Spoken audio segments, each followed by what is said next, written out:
Today is August 3rd, 2020, and it's my mom Leah's 56th birthday. It's normally a really happy day. We give my mom gifts, and we all eat a little too much of her strawberry cake. This year is bittersweet. My mom was diagnosed with frontotemporal degeneration, or FTD, in 2016. FTD is the most common form of dementia for people under the age of 60. FTD sucks. It steals your loved one away and makes them almost unrecognizable, and sometimes it's hard to remember who they were before.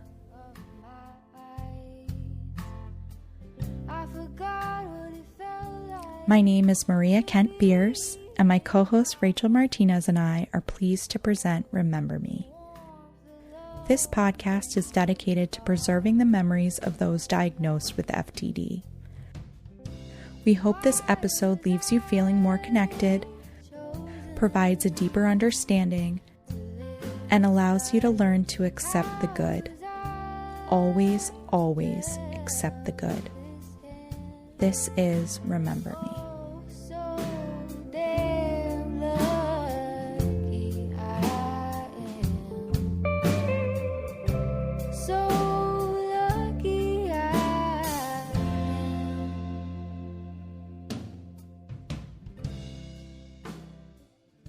Here with my co-host, Rachael.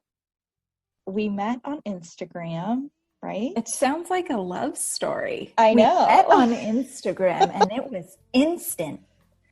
So at the beginning of learning that my mom had this illness and just feeling so alone and like no one's ever heard of this before, I turned to social media and I'm like, I gotta find my people that know about this. And Rachael was one of the people that I started following. She was sharing the story of her father who has FTD, and you're just so wonderful. You're so grounded. You have a background in family therapy, correct? Mm-hmm. Yeah. So I just feel like you have such great perspective, and I'm so excited to just like share in this experience with you.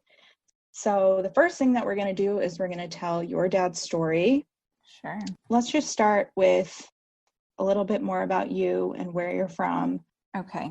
So I was born in Santa Monica, California, and I actually have not left Southern California. I went to UCSB for my undergrad, and then I met my now husband, Nick, and we now live in Playa del Rey with two crazy, crazy little boys who I absolutely adore, and they're making this harder to raise little boys while I'm losing my father, but they're also giving me such a great perspective on life.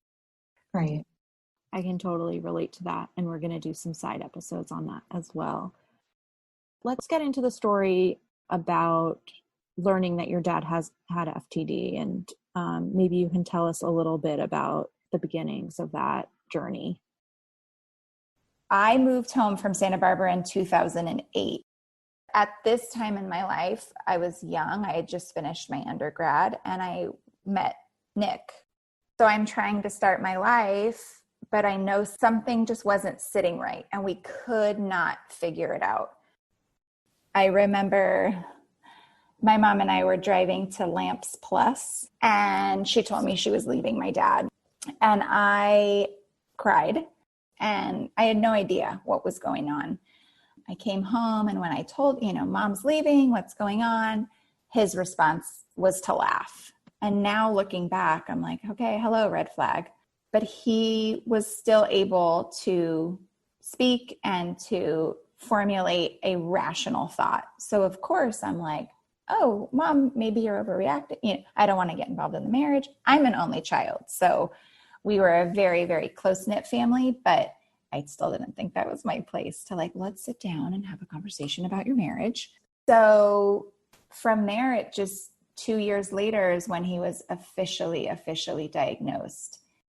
It was a horrible road that we went down. And I guess looking back, it was so filled with like I don't want to say benchmarks of FTD, but like qualifiers. Like if your loved one does this, probably FTD. And it ended up being the behavioral variant version of it. Tell me a little bit about some of the behaviors, just so we can educate people a little bit on some of the signs, classic signs of FTD, especially behavioral variant. Right. So my dad, before he got sick, he was a very compassionate and sensitive male. I say male because I think he was like overly sensitive. Like if there was a line, like every man should be sensitive to about here, he was beyond that. So the biggest thing I saw was sort of like the lack of empathy to me and my mom. During this time, my mom's mom passed away, so my grandma, and my dad just could not provide that safe space for my mom, physically, emotionally. I remember when she passed, my mom called my dad and said, it happened. She's gone, or something to that effect. And my dad's response was, well, should I come to the hospital? Instead of either A, being there with my mom, or B, I'm getting in the car right now. I'll be there as soon as I can. Right. Especially a very sensitive human being, that wouldn't be his normal response. Right. So the lack of empathy and the lack of compassion was pretty severe. And of course it escalated, I don't want to say monthly, but over time, because FTD is progressive, it definitely got worse. We saw, he would completely check out from our family. Another thing I saw that was pretty characteristic of a typical behavioral variant FTD was the ritualistic behavior. So he got up at a certain time without an alarm clock, put on the same clothes he wore the day before, went for a walk, but the same route every day. And it was like, he was just going through the motions. Like I don't even know if he realized what he was doing. Like, oh, this sweatshirt stinks, I shouldn't put it on. He didn't have that wherewithal. And how old was he when you think some of these symptoms began? Now that you look back. I would say, well, in 2008, he was 52. I would say it started somewhere like 50-ish, right around there. Okay. One thing that can be, it's maybe like less on the scale of these are the criteria to meet for behavioral variant, is drinking. He would walk to the same liquor store in the same clothing and get the 2 same beers 3 or 4 times a day. He was never to the point of being fall down drunk or mean or slurring. He was, I don't know, maybe 5'9". He wasn't a big guy, but a beer isn't going to affect him that way anyway. But it was the routine of it. He had to have the same glass, and the glass had to be in the same spot. And then he would go stand in the backyard, and we had a big window, and I remember I would pass it and I would just see him standing there looking not towards me, out towards the garden in the same pose every time. It was like a statue. So that now, of course, looking back, it's like, hello, how could it not be that? But when you're going through it, and he even said, maybe I have a little depression. Maybe I'm going through a midlife crisis. So he was very aware that what he was doing was different. I don't know if it's because we were calling him out and he's like, what do I say? I don't know. I'm depressed. I have a midlife. I don't know. Or if he could feel that something was different. So those were the big, big things that I remember. But he was never ever, ever, ever aggressive. He was never mean. He was, if anything, he was just unempathetic and passive. So it was hard. It was a hard time. A lot of unknowns, so much anxiety. How do we help somebody who does not want to be helped? 1, because he did not want to go to the doctor, which is huge. And 2, he was still aware enough to make it seem like he's just going through a hard time. Right. There came a point, I think probably the end, or maybe the middle of 2010. He was not paying the mortgage. He was not paying the bills. He was not working. I know some people have a loved one who just spends compulsively, just spends. It's very common. And they go into severe debt. Right, right. His wasn't quite like that. He spent his money on the beer. I don't know the full financial scope of my parents', savings, but there came a point when my mom said, I can't do this anymore. One, I think watching somebody that you love go down this road, and two, the financial aspect. So I remember her saying, if you don't go and get help, Rachael and I are leaving. And he said, go, pack your stuff and go. And I think we were both kind of like, okay. We weren't expecting that, but we did. We left, and she filed for divorce shortly after moving out. And then his diagnosis came at the end of the year, December of 2010. Can you tell me a little bit about the process getting the diagnosis? It was grueling because my mom and I had already moved out. So what happened was we lived down the street from elementary school, and my dad went on one of his morning walks, and he came across a little, I don't know if it was a boy or a girl, and said, can I have your lunch money?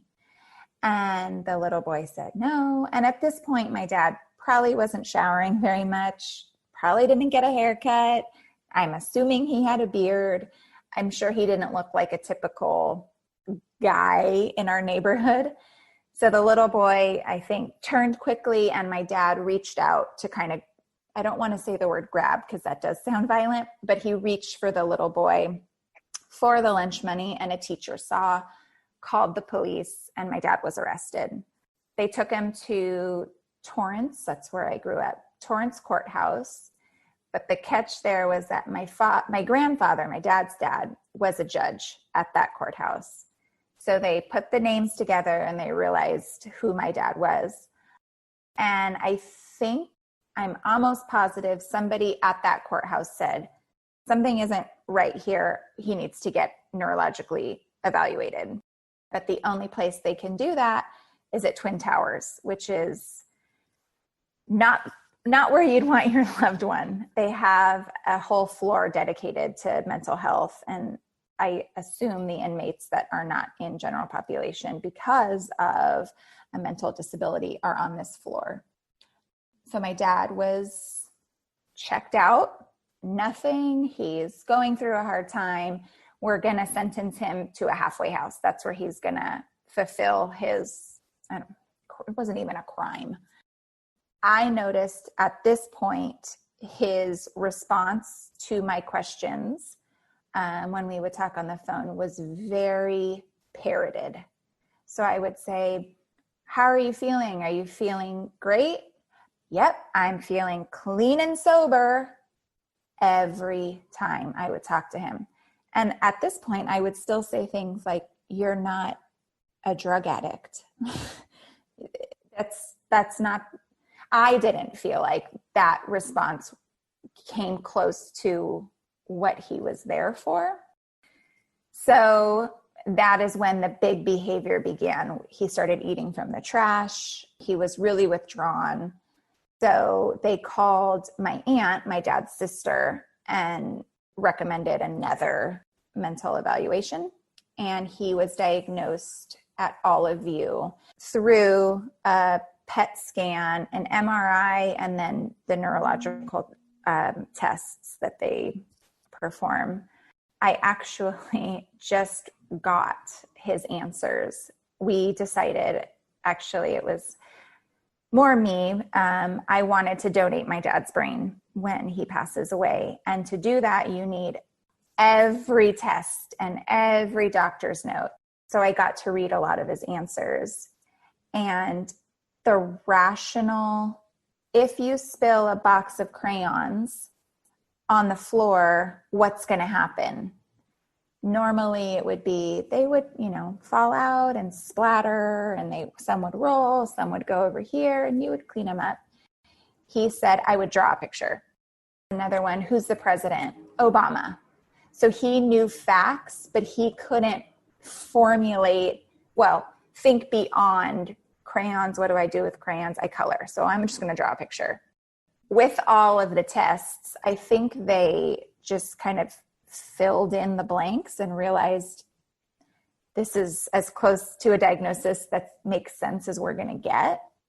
And I think when they did the PET scan, they saw a lot of atrophy in his frontal lobe. So he checked all the boxes for it. It was a long process and placement and a lot of people working together. But again, I know there are people out there who experience so much worse. I think the hardest part for me was knowing that he was in jail and knowing that he had to be on a floor with people who are absolutely unstable. What happened to him there? What did he see? That's always been a big question of mine. So terrible. Yeah, it wasn't. And how did you feel once you got the diagnosis? Did you feel any relief? I definitely felt relieved. It was bittersweet. I knew, okay, it's not that he doesn't love me or my mom, or he's, losing interest in us. It was, he's losing his mind. He doesn't know what's going on. Of course, it was a little bit of a death sentence because this is not something that you can cure, but it answered a lot of the questions, and it led us to finding the right care for him.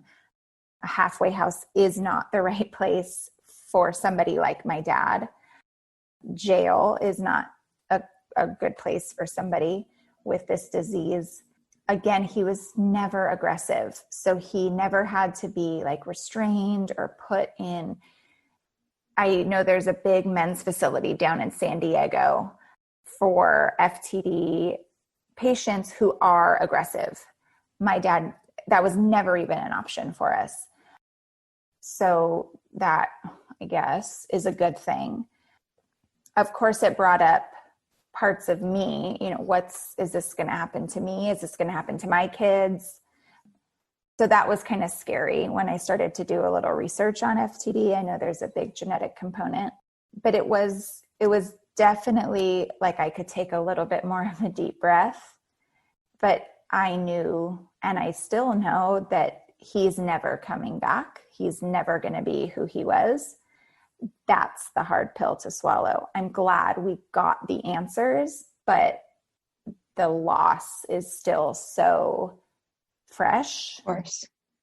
Yeah. So it seemed like it was 2 weeks and we're like, oh, he has FTD, but it was months and months of tests and redoing the MRI and, putting the dye in this time and the PET scan and do it this way. And so it wasn't just, one PET scan, we know it's FTD. It was multiple different doctors looking at it, social workers trying to find placement. And did they interview your family? Because I know a lot of times they gather a lot of information from the caregivers and loved ones to kind of put the pieces together as well. When my aunt took him to Olive View for one of his tests, they interviewed her as well. My grandmother, my dad's mom, had supranuclear palsy, which is also under the FTD umbrella. I think it's a different gene that mutates differently,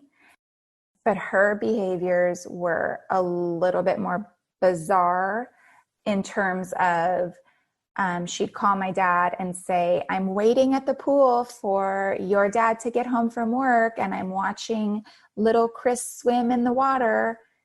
And that was not happening.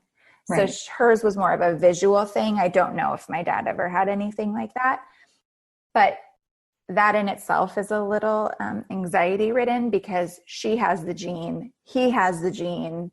Does that mean I do too? Right. I know, obviously, my aunt, his sister, is a great person to talk to because she grew up with him and with my grandmother. That's the history that she offered. I think they spoke a lot about my grandmother and her symptoms. And then she was much older. She was in her late 60s, early 70s when she started showing signs. So I think that's another part of it, is my dad was so young. That's a hard pill to swallow, is what he missed out on. Of course. And that's the burden of this disease, because it attacks so young most of the time. You're so brave for sharing all of that information. I think it's course. really important for us to share our stories, and we'll be interviewing some others as well, because FTD can present itself in so many different ways, which is really fascinating and terrible at the same time. You know, I think our hope is through this podcast and sharing the stories that we can educate people on the different things that they can look for, or just for their own knowledge to understand, you know, if they see someone who is younger but behaving strangely, and, you know, your first instinct would be like, well, they're just nuts. Right. Well, no, you can have dementia at a young age, and you never know what other people are going through. You know, I think if people accepted and understood what this disease was, it would have been less awkward for my family, for sure. 100%. Well, I thought FTD was a flower delivery service. Like, even if you type it in Google, it's flower delivery service. Right. It's not this horrible brain disease that attacks people in the middle of their life. Right. So we're going to shift gears, because our mission, I said our, so we're in this together.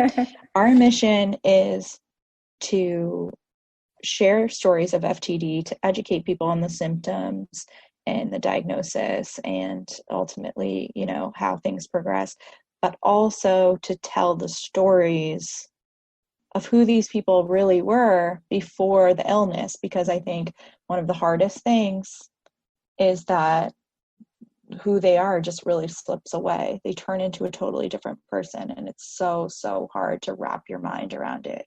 So I think to honor them, and also to find a little bit of healing for ourselves, we can tell the story of who they truly, truly are.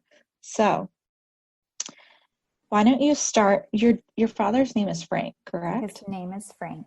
Frank. So tell me a little bit about where Frank grew up, what he did for a living. Sure. He was born he lived in Inglewood growing up, Inglewood, California. He met my mom, I think, in like the second or the third grade. So they've known each other forever. So beautiful. I know. He went to Inglewood High, graduated, moved to Santa Barbara. We both went to UCSB, obviously at different times. He majored in English, and so did I. I think after Inglewood High School is when my parents started dating. So my mom would drive up and visit my dad on the weekends. So they had a long distance relationship. I mean, 2 hours, it's not across the globe, but after he graduated, he moved back. He then him and a group of his friends decided to travel across the United States. So they got a old VW bus, and they left California, and they hit every state. They sort of zigzagged back and forth. I think that took a year. Shortly after he proposed to my mom, he was a butcher for a while, and my mom got pregnant with me, and they realized they needed a little more financial stability. So he went into real estate, and he was in real estate for as long as I can remember. He was, in my opinion, a great real estate agent. He was actually, towards the end of his career, he was the top producer in our area. So he was very successful at it. And I think that's because he was a people person. He just really went above and beyond for his clients. But he always managed to make at least me feel like I came first. no matter what, it was his family. He was extremely passionate about music, and he loved to play the piano and the guitar. He was the type that could hear a song and then sit at the piano and just play it. I still am a horrible sleeper. So my parents had a big black piano and they put it in my nursery, and my dad would sit there for hours to get me to sleep by playing the piano. And the minute he would stop, my eyes would pop open and he would sit back down and play and play and play. It's so sweet. I know. And now as a mom, I know exactly that feeling when you're like, oh, they're finally asleep and their little eyes open and you're like, oh my gosh, I just spent the last 45 minutes rocking you and now you're awake. But that never fazed him. At least I didn't see it. So he loved music. He loved people. He loved to read. He was an English major at Santa Barbara. But I think his biggest and most outwardly visible love was my mom. I mean, my husband now has big, big shoes to fill. He does a great job, I should say. But my dad really set the bar high for what I expect in a husband and how he treated my mom. It was just the three of us. I was an only child. So he was the doting father. My mom was a human resource manager, so my dad had a more flexible schedule growing up. So when I would come home from school, he was there with my little snack ready to help me with my homework, with laundry going. I mean, he was Mr. Mom for a while. And I think deep down, he really enjoyed it. I don't know if he'd ever admit that. Oh, I want to work. I think he thoroughly enjoyed the time that we got together.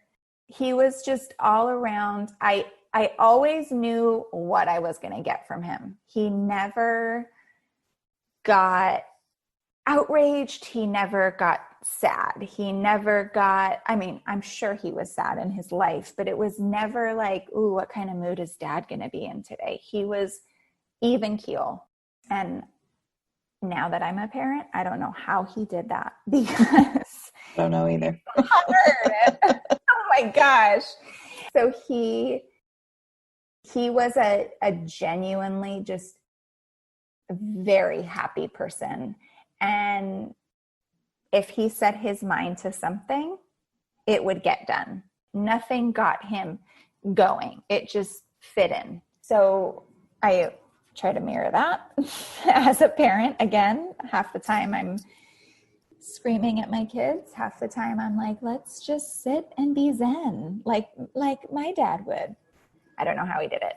So I love him so much. Can I just say I love him so much? He is. And even now in the thick, I mean, if this was a spectrum, he's probably closer to the end than anything.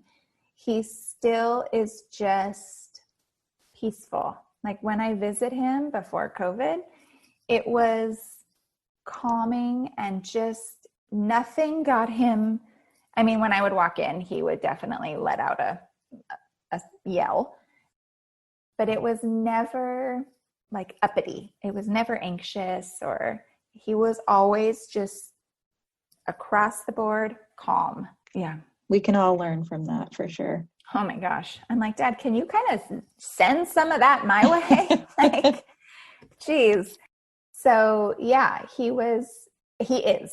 That's another part. It's hard. It's so hard. I do the same thing, and they're still here, but they're not, Right. He is happy. He is funny, but it's not the same. It's right. He's not who he was. So yeah, he lived in California his whole life. And I think he was content. He never wanted for more. He was somebody. He loved being a dad. He loved your mom. He was great at his job. Yes, all of it. But I think one thing I remember most is the way he loved me, but he loved my mom a really special way that I don't think we see a lot anymore. He was focused on her, and he would warm up her coffee mug before he would pour the hot coffee in it so she didn't have to hold anything cold. Oh my goodness. Thoughtful, and really went out of his way to make people feel special and seen and understood. And I don't think we see a lot of that anymore either. No. It's crazy.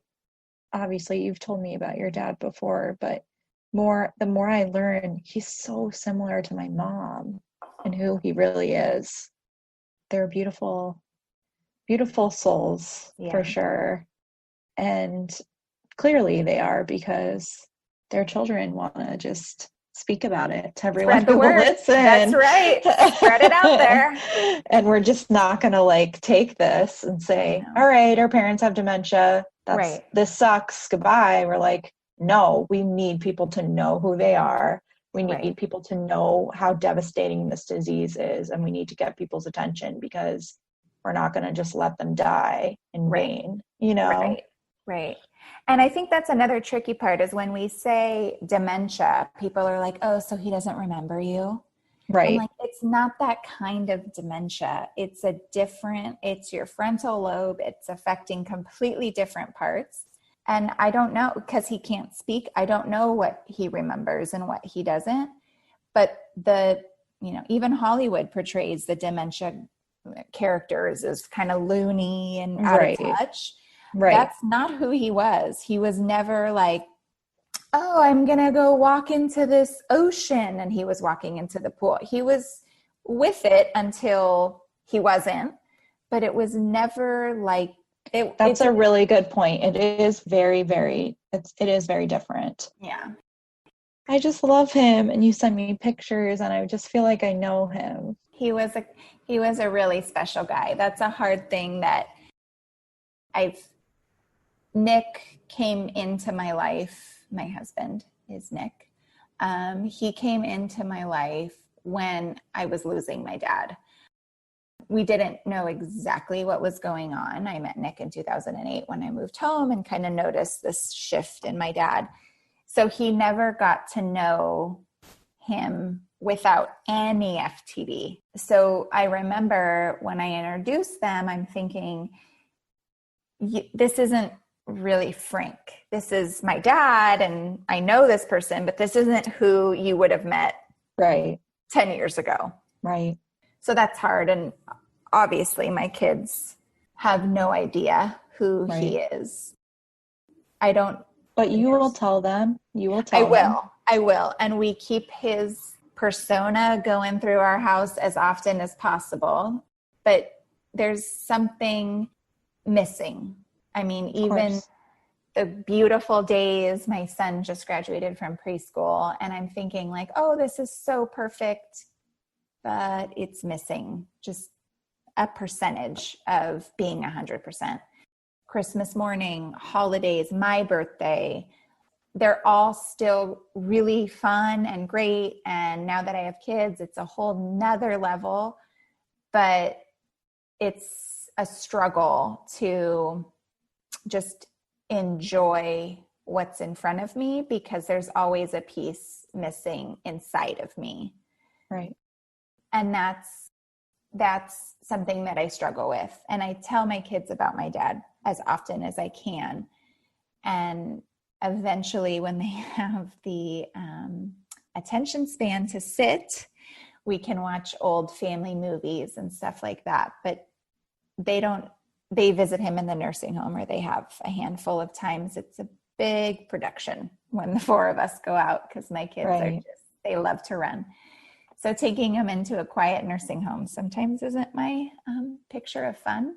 So when we do go, we take my dad out to his little patio and we throw a ball, and my kids look for animals and slugs, and I talk to my dad, but I don't want to remember him this way, but I want to remember them together. So that's another tricky balance that I have to, find my way through. I feel the same. I hear exactly what you're saying. Yeah. I don't want to picture him sitting in a wheelchair not knowing or what to do with a ball, but I want to remember my kids passing it to him and playing with him. And the hardest new development is when he does see my kids, he cries. And that I just can't tolerate. I mean, I do because it's beautiful, but the heart just shatters when I see it. And he's crying of happiness. That's what I'm hoping that's what it is, because if it's sad tears of things that. No, you know your dad. It sounds like it's happy. It really does. And that's what I tell myself. But of course, I have to go through all sides. Being the devil's advocate, what if it's too painful for him to see me with my kids and know that he's not a part of it? I don't know if his brain works that way. I don't know if he even has that wherewithal to think that kind of a thought, but just those big blue eyes looking at me with tears in them is like, it breaks my heart. Yeah, it's like soul crushing, but also like so beautiful that he's still in there. And if that's the only way he can show me like, wow, this is so gorgeous watching these little tiny humans that you created. Right. That's what I get. I've explained the exact same kind of interactions where my mom reaches out her hand to Liam and he kisses her knees because she's in her wheelchair. And I feel so happy. And then I feel so deeply sad at the same time. Yeah, it's amazing. Complicated. That you can feel that at the same time. It's so complicated. And I think that I don't know, I could be wrong, but I think that as we look back, we will, even though this time is so complicated, I think that we will be so grateful that they even interacted in any way. Right. You know? Right. And I wanted to go back to when you were explaining that dementia is not, FTD is not what people typically think of when they think of dementia. Right. I have this one woman who always comes up to me at coffee hour at church when I'm sitting with my mom and says, "Do you think she remembers you?" Oh. Which I don't know why she thinks that's an appropriate thing to ask me. But anyway, she's very sweet, but she comes up and says the same thing every time. And I have to explain to her, it's not a memory thing with my mom. I mean, maybe at this point, who knows? Because we really don't know at this point. But what you were saying about how you walk in the room and your dad reacts differently. When I walk into church and there's 100 people in there and my mom's sitting at the front and her eyes light up when she sees me, and in particular my husband, she's obsessed with my husband. When her eyes light up, I know she knows who I am. And also if she doesn't, and maybe it's just familiar face or whatever it is that's going through her brain, it makes me happy. She's reacting and I'm going to choose to believe that she's aware of what's going on right now. But truly, no one can tell us. Doctors have no idea. Exactly. Right. I mean, you live in LA. I live in Boston. We have incredible medical care. Where my mom is being seen, it's like one of the only FTD units in all of the country, the top hospital in the world. They cannot tell me what she knows and what she doesn't know. Yep, I know. The brain is such a double-edged sword. I mean, it's such a great thing and it's so, complex. And then it's leaving you with all of these unanswered. We're supposed to know everything. We're all knowing, aren't we? Why can't we figure this out? What's funny though, is my dad feels, I can only assume, the same way about Nick. Whenever we go and visit, his eyes shoot to Nick. And I'm like bringing him a smoothie and a new shirt and body wash and jumping up and down. And he's like staring at Nick, putting his hand out. I'm like, okay, what am I? That makes me happy. It makes me happy too, but also, Dad, hello. Like, I haven't seen you. Want to say hello? Wait, that's the exact same thing that I say to my mom. What am I, chopped liver? Yeah. It's crazy. We went down to visit my dad for his birthday, which was 2 weeks ago. A couple days ago? Oh, no. The 15th. And we walked up. We can't go in because of COVID. We walked up to the glass. I take my mask down so he can recognize me. He looks at me, looks directly over at Nick. I'm like, I wave. I'm like singing happy birthday, and he's just staring at Nick. So there you go. He does. I mean, he met him at a time when he was already sick, but he knows he's your husband, and he's probably so happy to see how happy you are and that you're in good hands. Right. And that's what I think sometimes is he like saying thank you to him. Like, thank you for taking care of her and for making her happy and for giving her these 2 little boys. And, you know, I think that's, even when he was not where he is now, he could still speak, not well. He would always put his hand out. Hi, Nick. Hi, Nick. Good to see you, Nick. Aww. Good to see you, Nick. And I'd be scared. I'm like, Dad, do you want to give me a hug or say hello to me? Here I am. Remember me? It's the same exact way over here. That's so funny. I know. Oh my goodness. I know. I love your dad so much. Me too. So when you think about how he would want to be remembered, I know you told me he would want to be remembered as a musician, but is there anything else that you think he would want people to know? I think the biggest is a family man. I think he would want to be remembered as somebody who put my mom and who put me first. And I think he would really want to be remembered as a place where people feel at home. And I think he would want to be remembered as compassionate and gentle. I think those were all really important to him. Just seeing the way that he was parenting me really makes it even more known that he was just a calm and, I don't want to say quiet, like shh, but just a very soft spot for me and for my mom and his brothers and sisters and his parents. He just went above and beyond for people. And I think he was the type of person who, when he would get sick with a cold or whatever, he wouldn't want to burden anybody. So he would have a high fever, he'd be vomiting, he would be coughing, and he would get up and take the trash out because he wouldn't want my mom to do that. So I think deep down, I think maybe if he has that rational brain still, he knew what was happening a little bit. He knew that something wasn't right, and he didn't want to put us through anything more than what we had already seen.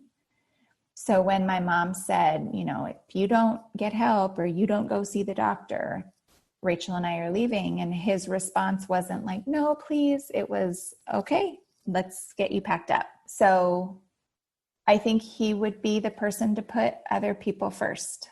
And that's something that is very special. When he passes away, I know it'll be hard because it's the final, it's it. But I'm happy with our relationship, and I'm happy with the time we spent and the memories that we've made. What I'm not happy with is the memories we haven't made. And he wasn't there at my wedding, and he wasn't there for the birth of my kids.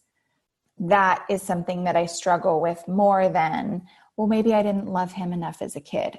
I know he was loved. I know he had a great life, but this suffering is nothing I would wish on my enemies. It's horrible and inhumane almost that he has to live this way. But it's humbled me a little bit, and it's really made me slow down.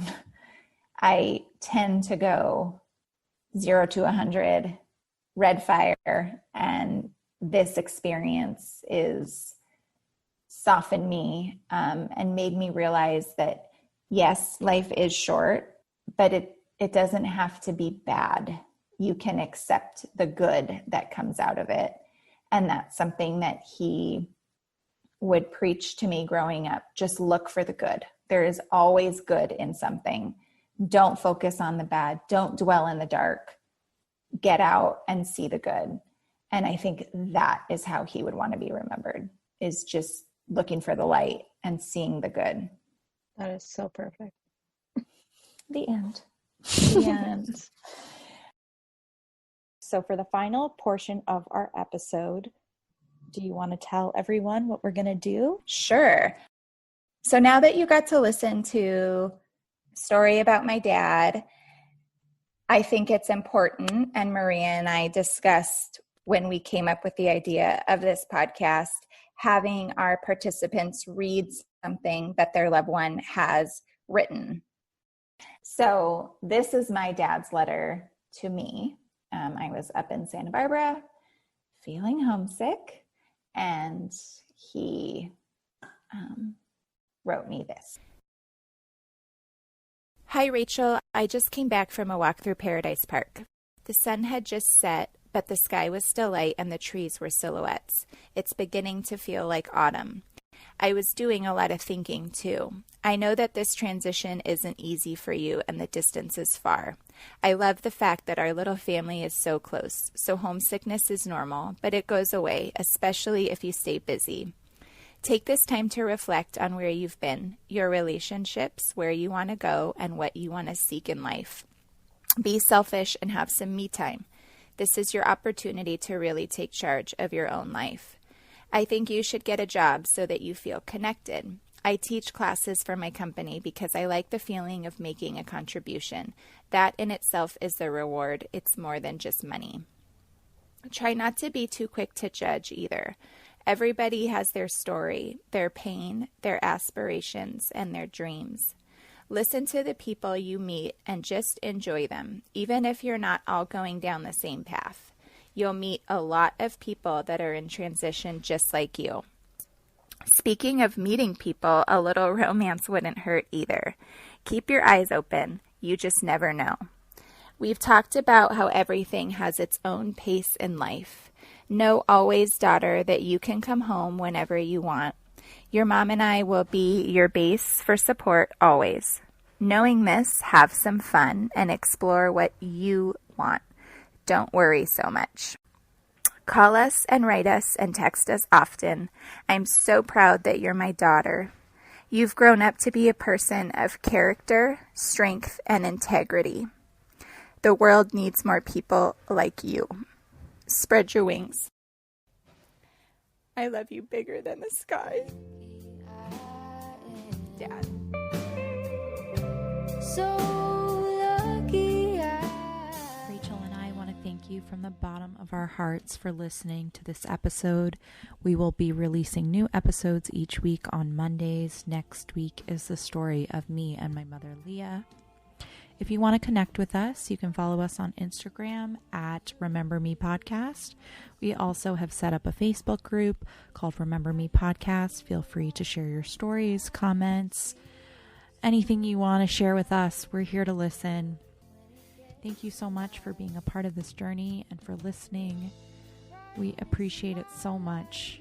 This podcast is produced by me, Maria Beers, and Rachel Martinez. And the beautiful music you hear is by Big Bailey Kent.